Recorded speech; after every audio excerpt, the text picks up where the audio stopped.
Hello friends, welcome to ஆரோக்கிய சமையல். இன்னைக்கு நம்ம வந்து சிகப்பு அவல் வச்சு ஒரு சூப்பரான ஈவினிங் ஸ்நாக்ஸ் தான் பண்ண போறோம். வாங்க எப்படி செய்யலாம்னு பார்க்கலாம். மிக்ஸி ஜார் ஒன்று எடுத்துக்கலாம். இதுல வந்து நான் 1 கப் அளவுக்கு சிகப்பு அவல் எடுத்திருக்கேன். இதை வந்து நல்லா தூசி இருக்கும், நல்லா கிளீன் பண்ணிட்டு எடுத்திருக்கேன். இதை வந்து நம்ம இப்ப ஜார்ல போட்டுக்கலாம். இதை வந்து நல்லா பொடி பண்ணி எடுத்துட்டு வந்துடலாம்.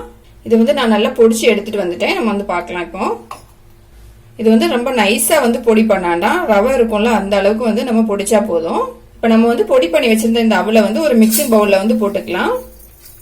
இது கூடவே வந்து ஒரு 2 ஸ்பூன் அளவுக்கு கடலை மாவு எடுத்திருக்கேன். இதையும் நம்ம போட்டுக்கலாம். இது வந்து நம்ம பைண்டிங்காக கடலை மாவு சேர்த்துக்கிறோம். ஒரு பெரிய வெங்காயம் வந்து நல்ல பொடியா கட் பண்ணி வச்சிருக்கேன். அதையும் நம்ம இது கூட போட்டுக்கலாம். ஒரு தக்காளி வந்து கட் பண்ணி வச்சிருக்கேன். அதையும் நம்ம இதுல போட்டுக்கலாம். ஒரு பச்சை மிளகாய் வந்து பொடியா கட் பண்ணி வச்சிருக்கேன். அதையும் நம்ம இதுல போட்டுடலாம். இது கூடவே வந்து ஒரு உருளைக்கிழங்கு வந்து நல்லா துருவி எடுத்து வச்சிருக்கேன். இதையும் நம்ம இதுல போட்டுக்கலாம். 1 ஸ்பூன் அளவுக்கு ஜீரகம் போட்டுக்கலாம். 1/2 டீஸ்பூன் அளவுக்கு காஷ்மீரி மிளகாய் தூள் எடுத்திருக்கேன். அதையும் நம்ம இதுல போட்டுக்கலாம்.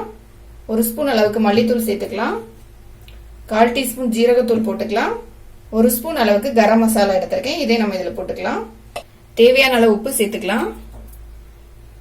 உப்பு சேர்த்துட்டு ஒரு 1/4 டீஸ்பூன் அளவுக்கு இஞ்சி பூண்டு பேஸ்ட் எடுத்திருக்கேன். இதையும் நம்ம இதுல போட்டுக்கலாம். எல்லாம் போட்ட பிறகு நம்ம கை வச்சு இது எல்லாத்தையும் நல்லா மிக்ஸ் பண்ணிக்கலாம். இதுல வந்து நம்ம தண்ணி எதுவும் சேர்க்காண்டாம். இந்த உருளைக்கிழங்கு, வெங்காயம், தக்காளி எல்லாம் சேர்த்திருக்கிறதுனால அதுல இருந்து தண்ணி வரும். அதை வச்சு நல்லா மிக்ஸ் பண்ணிக்கலாம். சப்போஸ் தண்ணி தேவைப்பட்டுனா நீங்க வந்து லைட்டா தண்ணி தெளிச்சுட்டு மிக்ஸ் பண்ணிக்கோங்க. ரொம்ப வந்து தண்ணி வேண்டாம். இதுல நம்ம அவல் வந்து இதுல சேர்த்திருக்கிறதுனால தண்ணி வந்து சீக்கிரமா வந்து உறிஞ்சிரும். அதனால வந்து நல்லா மிக்ஸ் பண்ணிக்கலாம். இதை இப்ப நான் வந்து இதை நல்லா மிக்ஸ் பண்ணி எடுத்துக்கிட்டேன். இதுல வந்து நான் தண்ணி எதுவுமே சேர்க்கல. இப்போ நல்லா மிக்ஸ் பண்ண பிறகு இதுல இருந்து கொஞ்சமா எடுத்துக்கலாம். எடுத்துட்டு நம்ம வந்து வடை மாதிரி இதை தட்டிக்கலாம். உங்களுக்கு எந்த மாதிரி ஷேப்ல வேணுமோ அந்த மாதிரி கூட ரெடி பண்ணிக்கலாம். உருண்டை ஷேப்ல வேணா அந்த மாதிரி கூட ரெடி பண்ணிக்கலாம். நான் இன்னைக்கு வந்து இதை வடை மாதிரி தட்டிக்க போறேன். இந்த மாதிரி உருட்டிட்டு நம்ம கையில வச்சு பிரஸ் பண்ணாலே போதும். நமக்கு வந்து வடை மாதிரி அழகா வந்து ஷேப் வந்து கிடைச்சிரும். இப்ப பாத்தீங்கன்னா நான் வந்து இதை வந்து ரெடி பண்ணிட்டேன். இதே மாதிரி நம்ம எல்லாத்தையும் வந்து ரெடி பண்ணி எடுத்துக்கலாம். இப்ப எல்லாத்தையுமே வந்து நான் வந்து வடை மாதிரி தட்டி எடுத்துக்கிட்டேன். ஒரு பேன்ல வந்து பொரிக்கிறதுக்கு எண்ணெய் ஊற்றி வச்சிருக்கேன். அது வந்து நல்லா சூடாயிடுச்சு. இப்ப நம்ம ரெடி பண்ணி வச்சிருந்த வடையை வந்து இந்த ஆயில்ல வந்து வச்சிடலாம். நல்லா சூடான பிறகு எடுத்து வச்சுக்கலாம். இதுல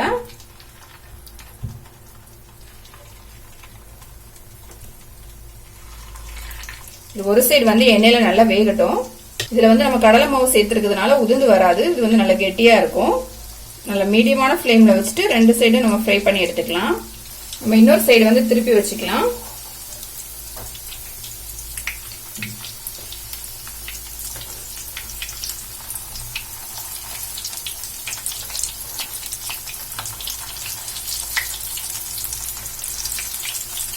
பாத்தீங்கன்னா ஒரு சைடு வந்து நல்லா வந்து பிரவுன் கலர் ஆயிடுச்சு. இன்னொரு பக்கம் இதே மாதிரி நல்லா பிரவுன் ஆகுது வரைக்கும் நம்ம வந்து ஃப்ரை பண்ணி எடுத்துக்கலாம். நான் இன்னைக்கு வந்து சிகப்பு அவல் வந்து யூஸ் பண்ணியிருக்கேன். நீங்க இந்த சிகப்பு அவலுக்கு பதிலாக வெள்ளை அவல் கூட யூஸ் பண்ணிக்கலாம். அது கூட ரொம்ப டேஸ்டா இருக்கும். இப்போ நம்மளோட சிகப்பு அவல் வடை வந்து ரெடி ஆயிடுச்சு. 2 சைடும் பாத்தீங்கன்னா நல்லா பிரவுன் ஆகி நல்லா கிறிஸ்பியா ஆயிடுச்சு. நம்ம இப்போ ஆயில இருந்து எடுத்துடலாம்.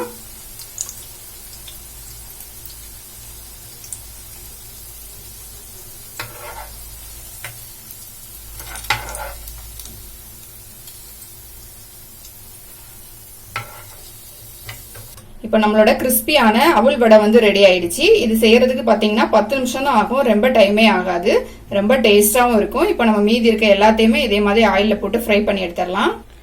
சிகப்பு அவல் வச்சு எப்படி ஒரு ஹெல்த்தியான ஈவினிங் ஸ்நாக்ஸ் பண்ணலாம் அப்படிங்கறத பார்த்தோம். இதை வந்து கண்டிப்பா ட்ரை பண்ணி பாருங்க. ரொம்ப டேஸ்டா இருக்கும். இந்த வீடியோ உங்களுக்கு பிடிச்சிருந்தா லைக் பண்ணுங்க, ஷேர் பண்ணுங்க. மறக்காம என்னோட சேனலை சப்ஸ்கிரைப் பண்ணுங்க.